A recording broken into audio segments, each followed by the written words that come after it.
하면은 그렇게 더 잘 보일까요? 가로등이 없을 때는 답답하죠. 차에 이렇게 전등이 들어오지 않으면 참 차량 운행하기도 어려울 것입니다. 근데 가끔 보면은 우리 시골에 있는 분들은 참 눈이 밝은 것 같아요. 야행성하였습니다. 깜짝 놀란 것은 경기를 타고 그 어두움에 이렇게 타고 가신 분들이 있는 거 보면은 참 대단한데, 여러분, 어둠은 바로 빛으로 물리칠 수 있습니다.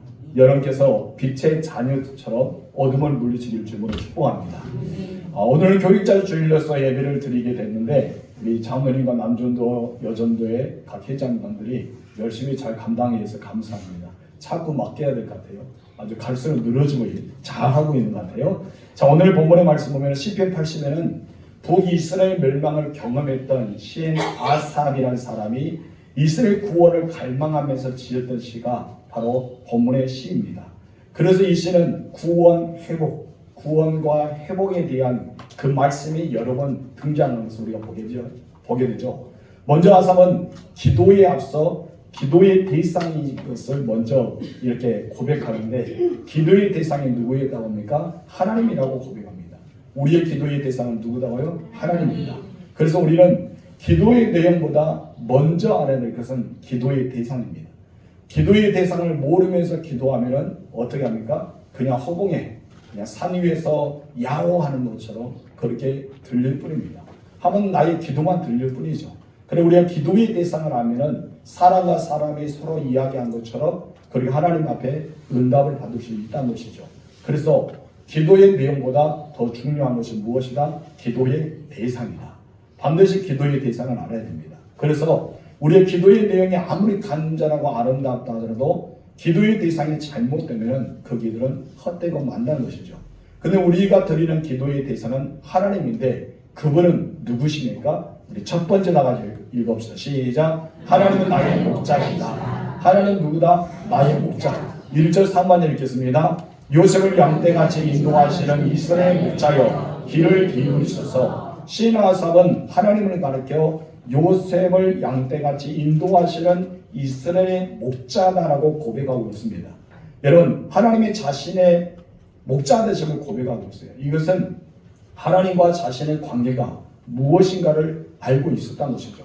그래서 하나님을 목자, 자기를 양 이렇게 비유하면서 목자 양의 비유로 이야기하고 있는 것을 보게 되죠. 여기서 요셉이라는 단어가 나오죠. 사람의 인물, 이 이름인데 요셉은 북이스라엘을 가리키고 있습니다. 그래서 북왕국 이스라엘을 가리키는 지칭이 요셉이라고요. 나중에 2절을 보겠지만 2절에 에브라임과 베냐민과 므낫세 이 세 지파가 나오는데, 이것은 북이스라엘 대표하는 지파들을 의미하고 있는 것을 보게 되죠.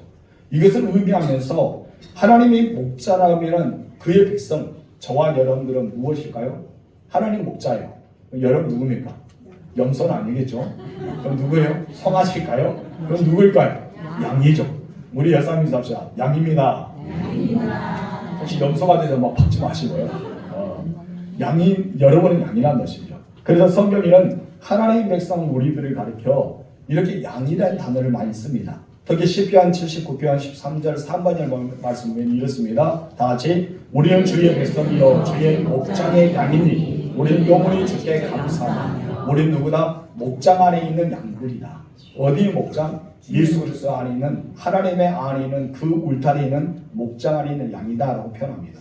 95편 7절 3번 시작. 그럼 우리의 하나님이시여, 우리는 그가 기르시는 백성이며 그의 손이 돌보시는 양이기 때문이다. 우리는 어떤 사람이다? 바로 그의 손으로, 하나님의 손으로 돌보시는 양들이다 라고 말합니다. 조금 전에는 목장 안에 있는 양, 이제 하나님께서 기르시고 하나님이 돌보시는 어떤가? 양이다 라고 표현합니다.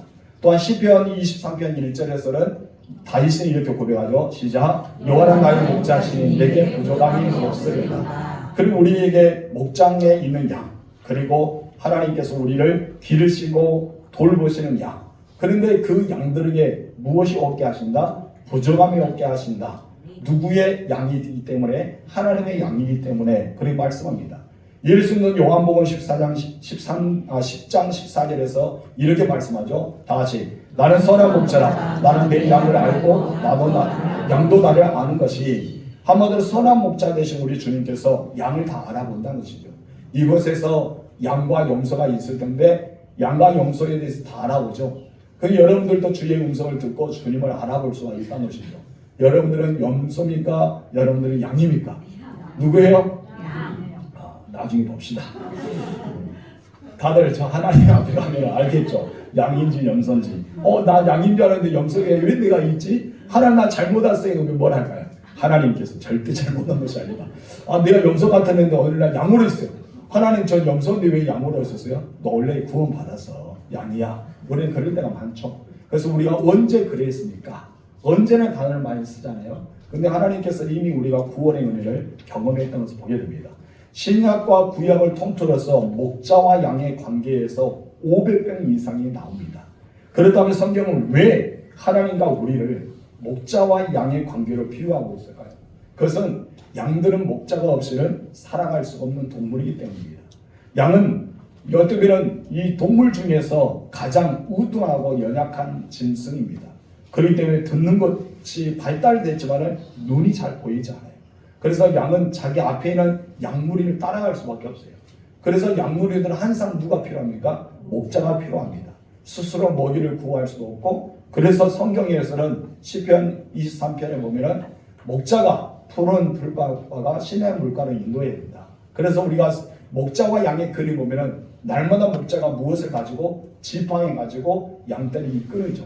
근데 이 목자 가지고 있는 지팡이는 그냥 찔쭉한 지팡이입니까? 이렇게 휘어졌습니까? 휘어진 지팡이죠. 왜 휘어질까요? 이 양떼가 자기 마음대로 가다가 울타리에 걸리게 되고 양털이 떨어지기 쉬우니까 이렇게 걸린 거로 양의 목을 딱 잡아서 이렇게 건져내는 거예요. 그래서 구원이 되는 그런 도구로 쓴 것이 바로 양을 지키는 목자의 지팡이의 역할을 했습니다. 그렇기 때문에 이 양은 혼자 스스로 다닐 수 없고 보호를 받을 수 없는 그런 연약한 우두한 그런 짐승 중 하나입니다. 원래 이렇게 동식물들을 보면은 대부분 자신을 보호할 수 있는 자구책들을 마련하게 되죠. 그래서 맹수나 수많은 천적으로부터 자기를 보호하기 위해서 뿔을 대든지 날카로운 발톱을 세우든지 어떻게 방어를 하든지, 특히 이 카멜론은 자기 몸의 색깔을 바꾸면서 이 천적으로부터 보호를 하는 것을 우리가 보게 됩니다. 그리고 어떤 짐승들은 단결해요. 서로 간에 무장에서 단결이 잘 돼서 이 맹수로부터 보호를 받습니다. 그런데 양은 아무것도 보호하지 못합니다. 그래서 목자가 필요합니다. 목자가 없으면 길을 잃게 되고 맹수의 밥이 되고 마는 거죠. 그래서 우리가 10번을 보면 다윗이 어렸을 때 목동이 시절 때 사자의 입에서 곰의 발톱에서 누구를 건져냈다? 어린 양을 건져냈다. 그런 의미가 있지 않습니까? 그만큼 이 양떼들은 이 맹수로부터 보호를 받지 못하고 있었어요. 그래서 반드시 필요한 것은 목자라는 것입니다. 오늘 본문의 시편도 이 아삽은 이스라엘 목자, 자기들이 양이 되셨기 때문에 이스라엘 목자가 우리의 참된 목자가 됐어서 우리에게 구원과 회복의 역사가 일어나기를 소망하는 메시지가 있습니다. 여러분, 우리가 천국을 다 예수 믿으면 갈 수 있습니다. 여러분들 다 천국 백성들입니다. 그러나 왜 우리가 교회에 모여야 되냐? 왜 담임 목사가 필요하고 교회 조직이 필요하냐? 여러분 혼자는 아무리 살아간다 하더라도 내가 혼자 하나님의 나라까지 갈 수 없다는 것이죠. 아무리 내가 믿음이 좋다 하더라도 예배드리지 못하고 혼자 훈련되지 못하면은 혼자는 결코 하나님 나라에 거할 수 없습니다. 그래서 이전에 이스라엘 백성들에게 출애굽 과정에서 성막 중심으로 이렇게 4지파씩 12지파, 동성나무를 3지파씩 하고 12지파를 세우게 성막 중심으로 하셨고, 또한 성전을 짓게 하셨고, 오늘은 교회에 이렇게 지으셔서 교회에 모이는 공동체를 삼으십니다. 그래서 천국의 백성들은 여기서 힘을 얻어서 에너지를 보충받아서 우리 하나님 나라에 갈 수가 있는 것입니다. 그만큼 우리는 모이는 교회가 되어야 할 줄 믿습니다. 이곳에서 하나님 나라에 대해 배우고 하나님 나라에 대해 가르침을 받고 더 나아가서 세상에서 승리하는 우리가 되어야 된다는 것이죠. 여러분, 자신의 목자가 없으면 어떻게 됩니까? 계속해서 우리는 생명의 위험을 받을 수밖에 없죠. 사단으로부터 우리는 넘어질 수밖에 없습니다. 그래서 오늘 시인은 자신이 양이기 때문에 목자 없이는 살아갈 수 없습니다. 그런데 우리들이 목자가 있음에도 불구하고 목자 없는 것처럼 살아가기 때문에 우리가 그만 앗소리에 잡히고 말았습니다. 이 맹수에 같은 앗소리에 붙잡혀서 이 멸망을 당하고 말았다는 것이죠. 아삽은 이스라엘 목자가 되신 하나님이 우리를 구원해 하실 수 있습니다. 그러면서 이스라엘 하나님 여호와께 구원의 은혜를 기도하는 내용이 나와 있는 것을 보게 됩니다. 오늘 이 하나님께서 길을 잃고 방황하는 모든 사람들을 주께서 이끌어 주시기 원합니다. 어떻게요? 목자가 되셔서 여러분의 목자가 되시는 우리 주님을 찬양하시기 원합니다. 그리고 목자가 되신 주님을 잘 따라가시기 원합니다. 하나님이 여러분의 깊은 수렁에서 운동에서 여러분 건져내시는 그 지팡이로 함께한다는 사실을 잊지 마시기 바랍니다. 그래서 시인 아하삽은 아수리의 사자 입에서 자기를 구원하실 분은 오직 목자 되신 하나님밖에 없다라고 선언하고 있는 것입니다. 예수님도 우리의 선한 목자잖아요. 여러분께서는 우리 주님의 양이라는 것을 잊지 마시고 내가 아무리 똑똑하고 아무리 천재성하고 성경에 능숙하고 내가 많은 것을 안다 하더라도 혼자는 살아갈 수 없다. 왜? 우리는 양의 무리 안에 들어야 돼요. 여러분께서 아무리 잘 본다 해도 우리 그런 찬양이 있잖아요. 내가 내일이 있는지 알지만은 내일 여러분께서 눈을 뜰 수 있느냐? 우리는 생사를 모른다는 것이죠. 우리는 아무것도 모릅니다. 내가 5분 뒤에 무슨 일이 할지, 5분 뒤에 어떤 말씀이 들려질지, 5분 뒤에 우리는 어떻게 될지 아무도 모르는 거예요. 그럴 때 우리는 반드시 필요한 것은 목자가 필요하고 모이는 공동체 안에서 살아가야 한다. 그래서 이브리서 기자는 무엇입니까? 말세되면 모이기를 싫어합니다. 한 곳을 모이기를 귀찮게 여겨요. 그 혼자 잘난 척하면서 나 믿기 때문에 구원받을 수 있다고 생각하는데 그것은 우리의 착각입니다. 우리는 모이는 공동체, 교회 삼아서 하나님의 교회를 이루고 하나님의 교회를 완성해 나가야 될 필요성이 있다는 것을 잊지 마시기 바랍니다. 그래서 우리는 반드시 알아야 되는 것은 바로 목자를 알아야 된다. 그럼 목자를 하는데 마지막 때에 성령이 교회에게 하신 말씀을 들어야 돼요. 우리는 반드시 성령의 음성을 들어야 됩니다. 그 성령의 음성은 누구의 음성입니까? 우리 주님의 음성입니다. 그래서 이 목자의 음성을 듣는 양들이 있어야 되기 때문에 이곳에 모여서 말씀을 듣고 그래야지만 우리는 승리할 수 있습니다. 우리들은요, 내 힘이 아무리 세고 내가 아무리 능력이 있고 지략이 뛰어나고 죄가 풍성하더라도 죄의 문제를 해결할 수가 없습니다. 아무리 내가 노력한다 하더라도 죄의 문제를 해결할 수 없어요. 누구만이 죄의 문제를 해결할 수 있습니까? 예수 그리스도. 바로 예수님의 십자가에 보여 우리 모든 죄를 사함을 허락하여 주십니다. 그리고 사단과 싸워서 여러분 승리할 수 없죠. 아무리 내가 열심히 사단을 대적한다 해서 사단과 싸워서 승리할 수 없습니다. 내 안에 있는 누가 승리할 수 있죠? 예수 그리스도. 바로 예수 그리스도만이 사단의 권세를 승리할 수 있습니다. 그래서 우리는 목자 되신 우리 주님, 선한 목자 되신 우리 주님을 잘 섬기며 살아갈 줄 믿습니다. 그래서 두 번째, 다 같이 읽읍시다. 시작. 양들은 누구 없이 목자가 없이 살아갈 수 없습니다. 그렇습니다. 여러분, 양들은 목자 없이 살아간다는 사람들도 있습니다. 그러나 여러분, 우리가 반드시 알아야 될 것은 목자 없이 살아갈 수가 없습니다. 자기 소견의 오륜대로 살려고 한다는 것이죠. 그런데 여러분, 자기 소견대로 오륜대로 살아가면 뭐가 될까요? 죄가 됩니다. 만약 하나님께서 여러분 모든 기도를 다 들어주신다. 하나님께서 여러분의 계획한 대로 되게 하신다. 여러분의 뜻된 대로 다 이루어지게 하신다. 여러분의 마음에 원하는 것이 다 성취되었다 하면 이 땅은 어떻게 될까요? 천국이 될까요? 지옥이 될까요? 생각해 보시기 바랍니다. 여러분의 모든 게 다 이루어졌어요. 말한 대로 됐습니다. 어떻게 될까요? 이 세상은 지옥이 될까요? 왜 그렇습니까? 나에게 미운 사람이 있는데 저 사람이 막 미워요. 죽어버렸으면 좋겠다. 그러면 어떻게 해요? 어떻게 되겠어요? 그렇죠? 우리는 자기 입장에 대해서만 합니다. 하나님 누가 나 괴롭혀요. 가다가 운동에 빠지게 했어요. 그렇게 이야기할 수 있잖아요. 근데 하나님 그것을 들어주세요? 안 들어주세요. 왜 안 들어주십니까? 그것이 진리가 아니기 때문에, 답이 아니기 때문에. 우리들은 자기 속에는 올리는 살아갈 때가 있습니다. 내가 법이에요. 내 말이 진리예요. 내가 생각하는 것이 옳습니다. 근데 하나님 보시기에 아니란 것이죠. 이 모든 자기의 속에는 옳은 대로 살아갔다. 바로 선지자가 없고 자기 속에는 옳은 대로 살아가는 그 모습이 있을 때는 뭐가 들어옵니까? 죄가 들어옵니다. 그래서 죄의 본질이 자기 속에는 옳은 대로 살아가는 거예요. 여러분, 교회 목회자를 두었던 이유가 무엇입니까? 여러분의 속에는 옳은 대로 살아가지 못하냐. 하나님 말씀의 진리 안에 살아가도록 오직 주의 말씀 가운데 듣고 그 말씀을 지켜 행하도록 교회 목회자를 두었다는 것이죠.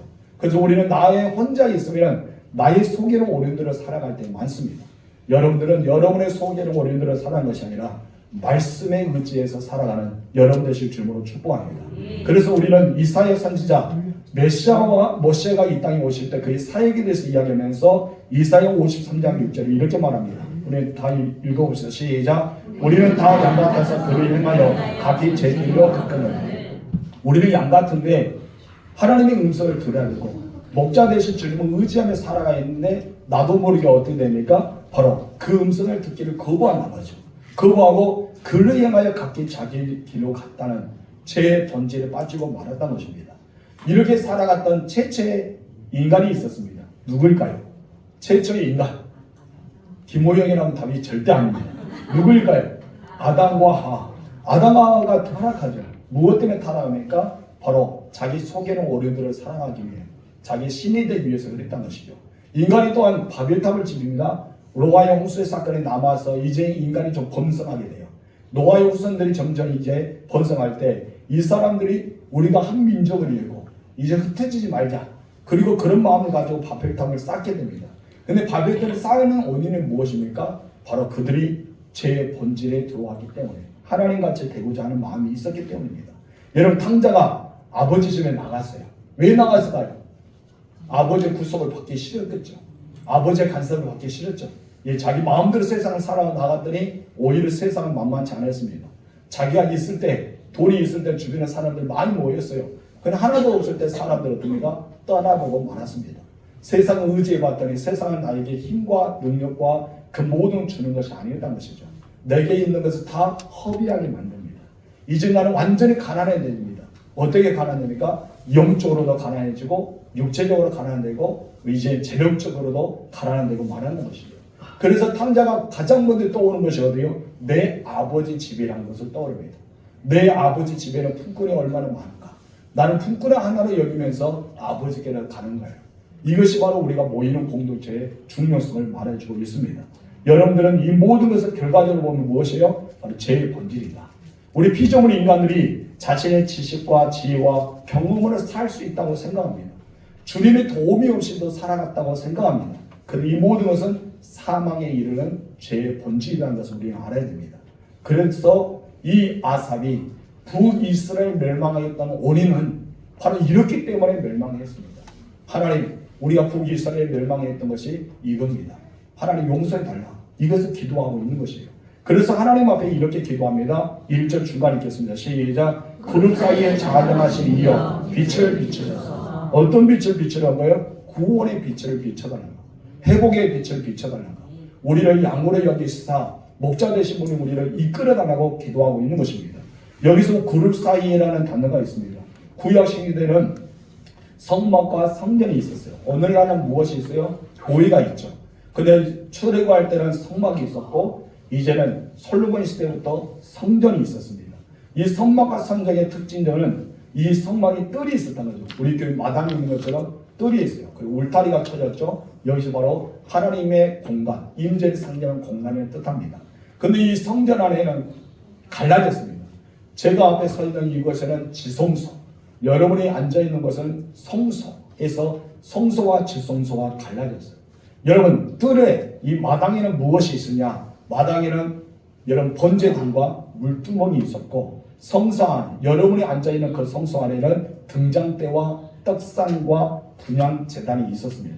그리고 제가 서 있는 이 지성소에는 바로 언약궤가 있었고 두 그룹들이 있었어요. 이 그룹들은 천사를 상징하는 그룹들인데 이 그룹들이 법궤에 날개를 펴고 덮고 있는 것이 바로 그런 성소의 모습입니다. 그런데 이곳에는 지성소가 있는데 그것이 바로 하나님이 거하신 처소라는 것이죠. 오늘 이것이 왜 중요하냐? 왜 여러분이 이곳에 들어오면서 두렵고 떨림으로 하나님의 임재 앞에 서냐면은 하나님의 임재가 이 지성소 안에 이 강단에서 선포되기 때문입니다. 오늘은 많이 변했죠. 우리가 문화재가 달라져서 많이 변했지만은 예전에 저 어렸을 때는 이 앞에 송광대성만 올라오다 보니까 덜덜 떨렸어요. 두렵고 떨림으로 났습니다. 여기서 한번 기도하고 또 올라와서 한번 기도하고 예전에 지금 현재는 통합이 되고 그러지 않은 교회도 있지만은 이것이 갈라졌어요. 그래서 강당성이 앞에는 두 개 있었어요. 이쪽에는 사회석과 기도석, 여기는 말씀을 배워하는 목회자석 이렇게 달라졌습니다. 오늘 하나가 돼서 많은 사람이 자유롭게 여러분 오고 가고 올라가고 내려가고 이것을 무대화가 돼서 굉장히 좋아졌지만은 예전에 그렇게 구별되어 있다는 것이죠. 그런데 우리는 지금 이제 문화가 이렇게 바뀌고 시대가 바뀌어서 우리는 자연스럽게 이곳에 왕래하지만 변하지 말아야 될 것은 무엇입니까? 이곳은 하나님의 임재가 있는 곳이다. 하나님께서 원하시는 그 지성소와 같다. 그래서 우리는 이 지성소에 하나님의 임재를 상정하면서 우리는 늘 이곳을 바라볼 때마다 두렵고 떨림으로 우리는 등단하고 등하를 해야 된다는 사실을 여러분 잊지 마시기 바랍니다. 여러분, 그런데 이 지성소는 아무나 들어갈 수 없었죠. 구약시대 때는 1년에 단 한 번만 대제사장이 들어갔습니다. 그것도 자기가 정결한 몸을 입고 여러분 정결한 짐승의 피를 가지고 이 지성소에 들어옵니다. 그런데 여러분 지성소에 아무나 들어올 수 없죠. 다 한 명만 들어옵니다. 만약에 대제사장이 그 지성소에서 죽게 되면 어떻게 해요? 들어가서 그 대제사장을 데리고 와야 될까요? 그것도 못합니다. 그래서 대제사장의 발에 무엇을 달립니까? 방울을 달려요. 방울을 달려서 짤랑짤랑 돌아다니면 어떻습니까? 야, 대제사장이 살아있구나. 그리고 나서 이 뒤에 허리띠 뒤에 뭐를 합니까? 줄을 묶어서 길게 줄을 묶어놔요. 그래서 만약에 아무 소리고 대제사장이 나올 만한 데는 나오지 못하면 어떻게 해요? 들어가지 못하잖아요. 그러니까 어떻게 해요? 줄을 잡아요. 줄을 잡아서 죽었다면은 이스라엘 모든 죄가 속죄함을 받지 못합니다. 그들은 죄를 그들을 범하고 있는 상태 용서받지 못한 거예요. 그런데 대제사장이 들어가서 살아서 나오잖아요. 이스라엘 모든 일련의 모든 죄가 다 속량을 받은 시대가 그때였다는 것이죠. 여러분 그때 살지 않아서 감사하십시오. 그러지 않았으면 여러분 어때요? 날마다 비둘 새끼나 양 새끼나 송아지 새끼나 막 바쳐야 되겠죠. 그 막 가루나 막 그렇게 찐 가루나 하나님께 막 바쳐야 돼요. 그리고 나의 죄를 그래야지 용서받을 수 있죠. 그럼 우리 예수님께서 이 모든 것을 다 하셨습니다. 십자가로 하셨습니다. 그래서 우리는 주의 보좌 앞에 나가서 이 지성소 하나님 앞에 볼 수 있고 하나님 앞에 말씀 안에 우리는 갈 수 있고 대제사장처럼 우리 왕 같은 제사장처럼 하나님께 기도할 수 있고 얼마나 감사합니까? 그 은혜가 이것이 아닐까요? 여러분 바로 우리는 이런 언약가에 있는 가운데 어떻게 보면 그 언약계를 지키는 그룹들이 있었어요. 그 그룹들이 누구라고요? 바로 천사들입니다. 하나님의 임재를 상징하는 그곳에 하나님의 천사들이 지키고 있었던 것을 보게 되죠. 그들은 날개를 폈어요. 그리고 언약궤를 덮었습니다. 그리고 하나님의 거룩국선을 나타내는 그 임재를 상징하고 있었다는 것이죠. 지금 우리 교회는 그러지 못하지만 다른 좀 보수적인 교회들은 제 뒤에 십자가 밑에 거기에서 7 금초대들이 있습니다. 금초대도 있고 항상 성만찬의 뒤에 차려지는 교회가 있어요. 그래서 성만찬에 늘 차려졌어요. 뒤에가. 그리고 금초대가 있는 교회가 있습니다. 예전에 그렇게 지성소를 뜻하면서 그렇게 다 있었던 것을 보게 되죠. 여러분 이것은 우리가 상상하면서 야 오늘날 시대는 옛날 것이 아니야 라고 하지만은 우리는 그런 임재와 그런 영광과 그런 위엄과 하나님의 거룩성 우리를 나타내는 이 성전이 여러분이 예배하는 교회라는 것을 잊어서는 안 됩니다. 그래서 아무리 큰 교회든지 작은 교회든지 아니면 보편 없는 교회든지 우리 모두가 하나님의 임재가 있는 교회라는 것을 잊지 마시기 바랍니다. 이 교회는 곧 무엇을 상징합니까? 하나님 나라를 상징합니다. 하나님 나라를 상징해요. 그래서 우리는 이 교회에서 예배 드릴 때마다 야 우리가 하나님 나라에 저렇게 보구나. 그 예배 현장이 바로 하나님 나라에 거하는 것입니다. 여러분이 천국 가서 무엇을 합니까? 하나님을 찬양하죠. 하나님을 찬양하고 경배하고 예배하는 삶이 일어납니다. 하나님의 보좌에서 어린 양 대신 예수 그리스도께서 보좌에서 그 모든 예배를 받으시기 때문입니다. 성경에는 보좌라는 뜻이 바로 70번 이상 등장합니다. 대표적인 것이 이사야 6장, 그리고 에스겔 1장, 그리고 요한계시록 4장에 보좌가 나옵니다.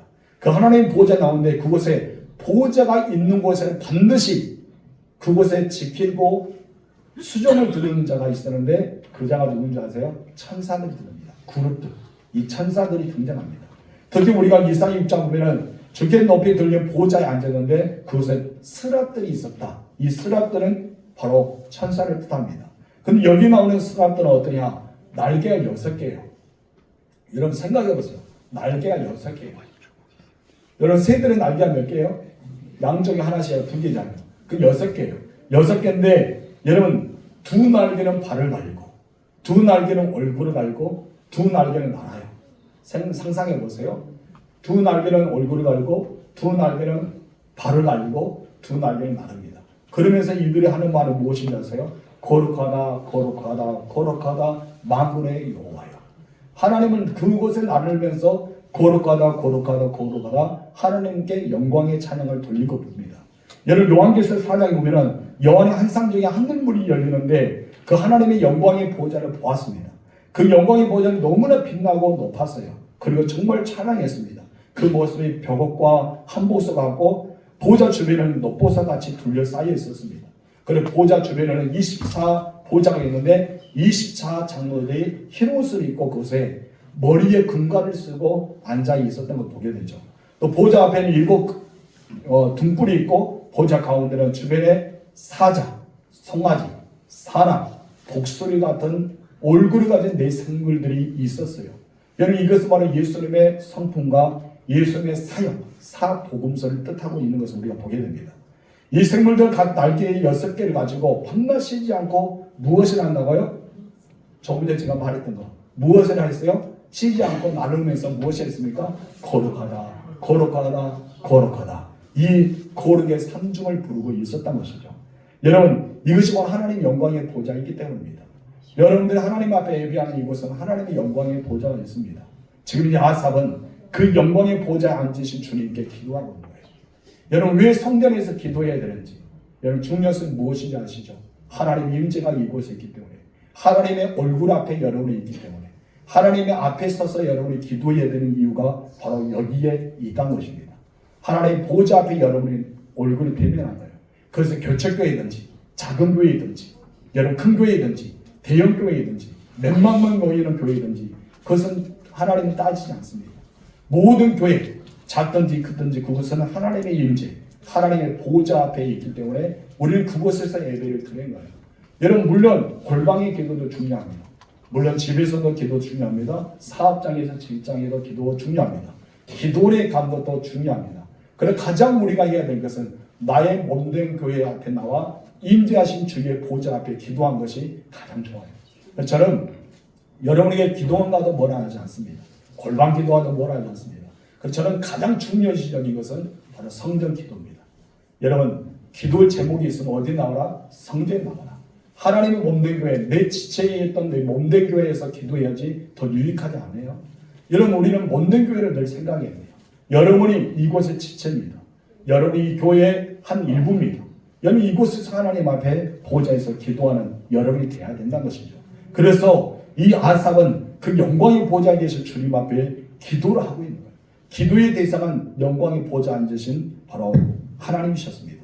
그래서 아삽은 무엇을 했다고요? 요셉의 양떼같이 인도하시는 이스라엘 목자시여 라고 기도하고 그룹 사이에 자정하신 하나님께 기도를 드리고 있습니다. 여러분 그 기도는 바로 그룹 사이에 자정하신 하나님은 어떤 분일까요? 그 기도를 드리고 있는 내용은 또한 어떤 거예요? 우리 세 번째 다 같이 읽읍시다. 시작. 구원의 빛인 주의 얼굴의 강체이다. 구원의 빛인 바로 주의 얼굴의 강체라는 것이죠. 구원이라는 것은 여러 가지 것이 나옵니다. 근데 성경에서 구원을 2가지로 우리가 해석할 수 있죠. 첫 번째는 어떤 것입니까? 영혼의 구원. 영혼의 구원은 누구를 믿어야 돼요? 예수를 믿어야 돼요. 예수 믿어야지 구원받을 수 있습니다. 여러분 영혼의 구원은 예수 믿지 않으면 구원받지 못합니다. 예수 믿어야 돼요. 2번째 구원은 무엇입니까? 여러분의 삶의 문제가 해결되는 것이에요. 구원이라는 것은 물에 빠져 있는 것을 건져내다 라는 것을 말이죠. 우리 옛날에 석담에 물을 빠져도 뭐를 잡는다? 지푸라기 잡는다 그런 말이 있잖아요. 여러분 그만큼 다급한 거예요. 여러분 지푸라기 잡은 데서 내가 건짐을 받을 수 있어요? 없죠. 사람들은 문제를 해결하기 위해서 지푸라기도 잡고 싶은 마음이 있어요. 근데 여러분 이 지푸라기 아니라 구원의 손을 내미신 우리 하나님의 손을 잡아야겠죠. 그래도 여러분이 육체적인 강건도 없고 여러분 삶의 재물이 은혜를 얻고 여러분 모든 문제가 해결하는 구원의 문중이 있다는 것이죠. 그래서 성경에는 2가지 구원, 영혼의 구원과 우리의 삶의 구원을 이야기하고 있는 것입니다. 우리가 여기서 보면 기도의 내용이 나오는데 기도의 내용은 구원이 있어요. 그러면 이스라엘 백성이 이렇게 북이스라엘이 멸망을 당했잖아요. 그러면 이 구원은 어떤 구원일까요? 아수로부터 벗어나는 구원, 자유를 얻을 수 있는 구원, 하나님의 백성으로 회복하는 구원, 2가지 의미를 다 이야기하고 있다는 것이죠. 우리 2절과 3절 읽겠습니다. 에브라임과 베냐민과 므낫세 앞에서 주의 능력을 나타내사 우리를 구원하여 주소서. 오소서. 하나님이여 우리를 돌이키시고 주의 얼굴빛을 비추사 우리가 구원을 얻게 하소서. 아멘. 에브론과 베냐민과 므낫세는 누구를 상징한다 했어요? 북이스라엘의 대표적인 지파들을 상징한다 했습니다. 이들이 보고 있는 앞에서 무엇이나 주의 능력을 베풀어 달라. 주의 능력의 강함을 베풀어 달라는 것이에요. 여기서 말하는 하나님은 어떤 하나님입니까? 엘로힘 하나님입니다. 어떤 하나님이라고요? 엘로힘. 엘로힘은 전능하신 하나님을 뜻합니다. 어떤 하나님입니다? 전능하신 하나님. 그래서 이 시인 아삽은 전능하신 엘로힘 하나님께 외치고 있어요. 하나님은 전능하십니다. 우리를 구원할 수 있는 하나님이십니다. 하나님 못하신 분이 아니십니다. 다 할 수 있습니다. 전능하신 하나님 엘로힘을 외치고 있다는 것이죠. 7절 말씀 시작. 만군의 하나님이 우리를 회복하여 주시고 주의 얼굴의 광채를 비추사 우리가 구원을 얻게 하소서. 만군의 하나님 여호와는 어떤 분입니까? 천국과 천사를 거느리고 있는 하나님이시죠. 만군의 하나님께 고백하면서 그의 천국과 천사를 통해서 자기들 받고 있는 아수로부터 오는 핍박 그리고 나라를 잃었던 환난 이 고통에서 속히 회복해 시켜달라.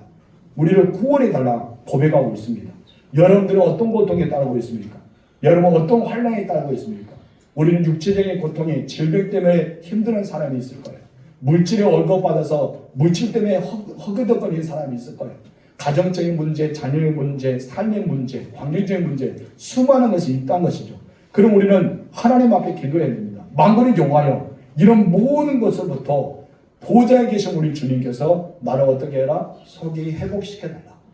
회복시켜달라. 저는 목회자는 여러분을 충고하면서 기도하겠죠. 여러분 가정의 문제를 알기 때문에 육체적인 문제를 알기 때문에 기도하겠죠. 물론 제가 기도한 것도 응답이 됩니다. 그래 여러분의 보좌 앞에 나와서 이렇게 하나님을 향해서 기도해야 됩니다. 나의 육체의 질병에 나의 가정적인 문제 우리 자녀의 문제 나의 물질적인 문제 하나님 앞에 보고하는 거예요. 그래 기도하는 거예요. 그래 회복해달라고 하는 것입니다. 19절 말씀 시작. 만군의 하나님 여호와여 우리를 돌이켜 주시고 주의 얼굴의 광채를 우리에게 비추소서 우리가 구원을 얻으리라. 아멘. 여기서 우리를 돌이켜달라는 말씀이 나오죠. 돌이키다는 말은 무엇입니까? 하나님이 하셔야 됩니다. 하나님이 해 주셔야지만 가능합니다. 이 뜻이 있어요. 돌이키다는 것은 하나님만이 하실 수 있습니다. 라고 하는 거예요. 여러분 모든 상황은 누구만 할 수 있는 거예요? 하나님만이 하실 수 있습니다. 가끔 우리가 상상하지 못하는 업적을 이룬 사람은 보기에 대단하다고 생각합니다. 실상은 사람들이요 자기 마음조차도 돌이킬 수 있는 그런 힘이 있지 않습니다. 내 마음조차도 내 마음대로 못해요. 근데 다른 사람은 내 마음대로 하고 싶어요. 그렇죠? 그래서 우리는 너 왜 그렇게 이렇게 해야지 이렇게 해야지 이렇게 해야지 상담은 잘합니다. 여러분 훌륭한 사람들입니다. 누구에 대해서 가르치는 줄 알아요. 근데 어떠합니까? 자기에 대해서 잘 못해요. 저는 참 눈이 보배스러워요. 그래서 사람들 이 이목구와 이렇게 옷을 잘 맞춰줘요. 그래서 당신은 이 옷을 입으면 참 멋있습니다. 이렇게 입으세요 하는데 진정 제가 옷을 사러 가잖아요. 어떠한 줄 아세요? 잘 못 골라요. 이상하죠. 다른 사람이 옷을 잘 골라주고 내 딸도 잘 골라주고 말을 잘 해줍니다. 선물도 잘 사줘요. 야 이분이 이 옷을 입으면 참 좋겠다면서 선물을 딱 사줘요. 근데 제가 와서는 제 거를 잘 못 골라요. 그래서 사모님이 물어봐요. 어떤 걸 좋아? 제가 잘 골라줌에도 불구하고 물어봐요. 근데 제가 보기엔 첫 번째입니다. 가장 먼저 제가 눈에 딱 보이는 거 첫 번째로 보고 놓고 이제는 고르고 있는 거예요. 우리가 자기 마음대로 자기 뜻대로 하지 못하는 것이 바로 우리들이에요. 다른 사람이 이렇게 했으면 좋겠다고 말은 잘합니다. 자기의 문제는 해결하지 못합니다. 우리는 그렇기 때문에 내 마음 하나도 돌이킬 수 없는 마음대로 살지 못하는 인생이라는 것이죠. 여러분 다른 사람의 마음을 움직이고 싶지만 내 마음도 움직이지 못한 사람이 바로 연약한 나라는 것입니다. 그래서 시인 아삽은 하나님의 백성들이 돌이켜달라. 그들의 마음을 스스로 움직이지 못하기 때문에 자기들 마음대로 하지 못하기 때문에 하나님께서 그들을 돌이켜서 하나님을 향해서 손을 내밀고 하나님께서 구원해달라. 그 기도를 지금 이제 드리고 있는 것입니다. 당시 북이스라엘은 근동체 강국이었던 아수르의 멸망을 당했습니다.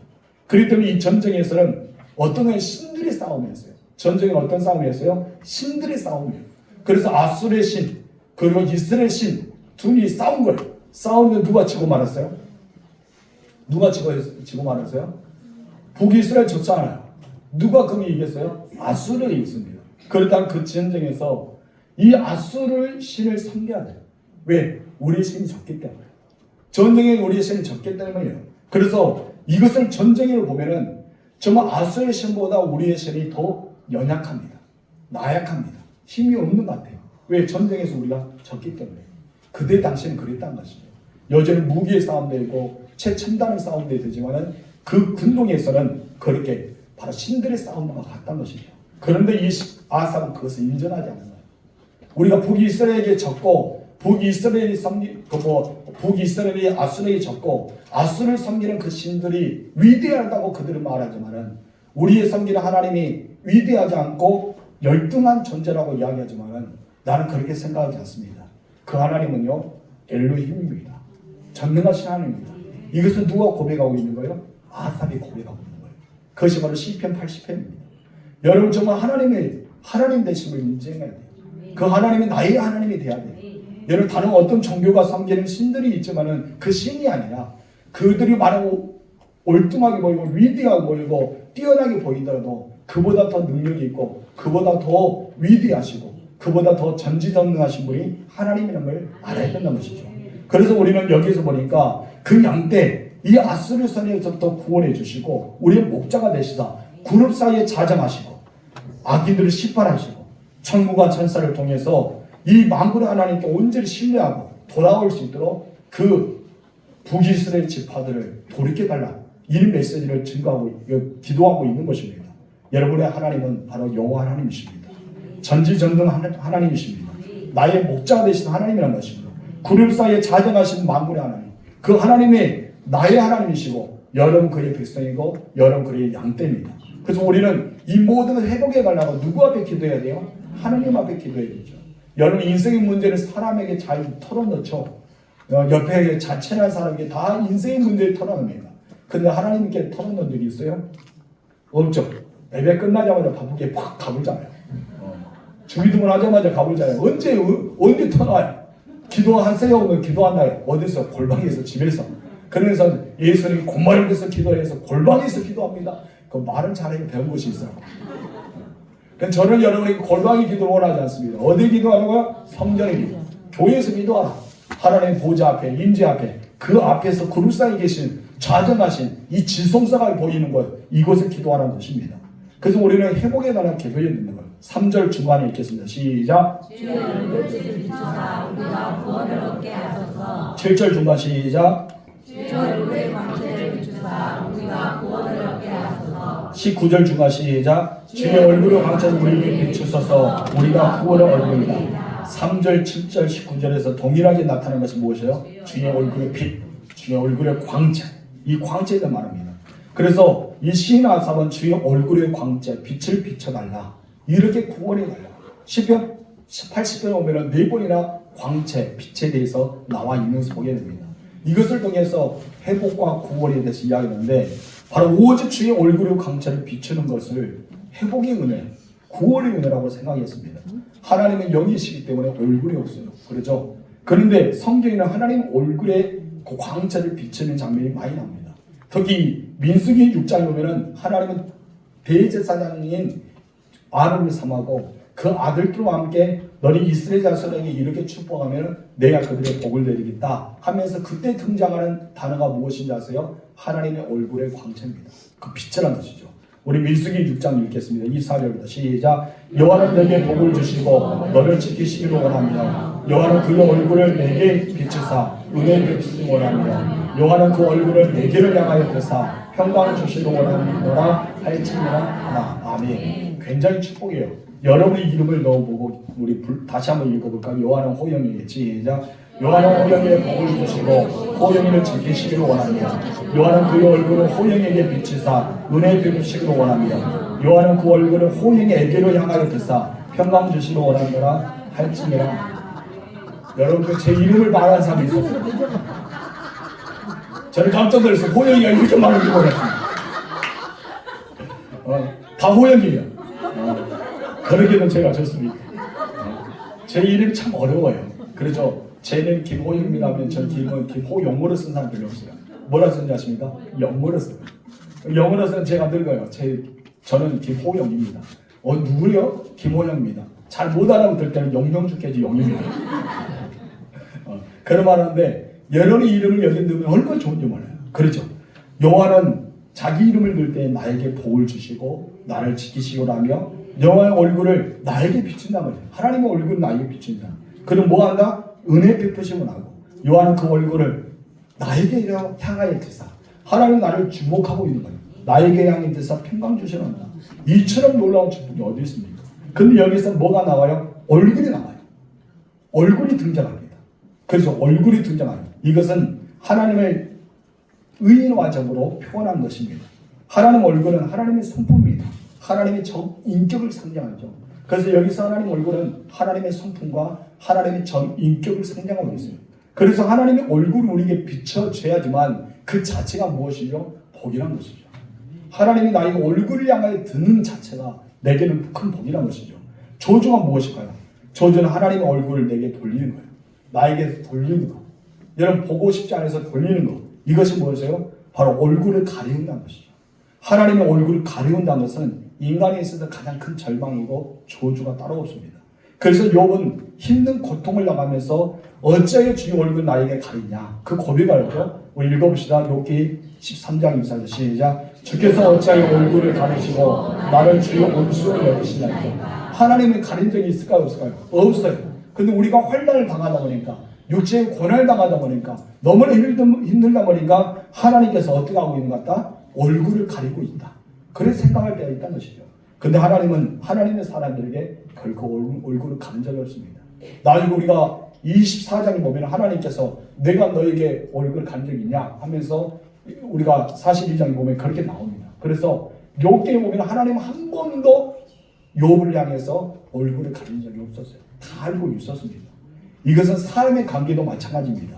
사랑하는 사람들 보면은 얼굴을 서로 맞대고 싶어요. 그래서 마주보고 싶어 합니다.